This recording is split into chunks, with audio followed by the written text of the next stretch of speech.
দেখেছেন কিভাবে আমাদের সন্তানদের উপর গুলি চলেছে। আল জাজিরার একটা ছবি, সেনাবাহিনীর সদস্যরা অটোমেটিক রাইফেল নিয়ে শুয়ে পড়লেন লাইন দিয়ে, তাদের 20 গজ দূরে নিরস্ত্র সাধারণ মানুষ, আমরা আমার দেশের জনগণ, তাদের দিকে সেমি অটোমেটিক রাইফেল থেকে গুলি চলল।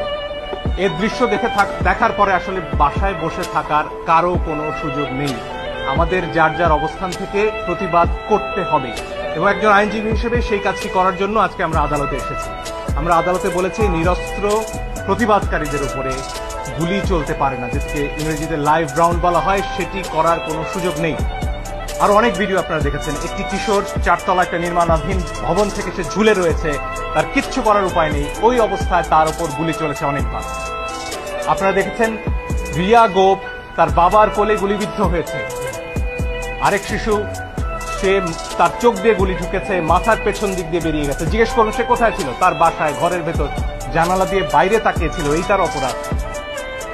এই জন্য আমরা স্পষ্টভাবে বলেছি যারা আন্দোলনকারী তাদের উপরে লাইভ রাউন্ড অর্থাৎ গুলি ছোড়া চলবে না। আপনারা প্রয়োজনে টিয়ার শেল ছুড়ুন, লাঠি চার্জ করুন, রাবার বুলেটও ছুড়ুন, তাতেও বহু মানুষ অন্ধ হয়েছে হয়তো, সে খবর আপনারা দেখেছেন, এত কাছ থেকে রাবার বুলেট ছোড়া হয়েছে। ফলে এই বিষয়গুলো সামনে আসতে হবে। আমার নিজের অভিজ্ঞতা আমি বলতে পারি, আমি ধানমন্ডি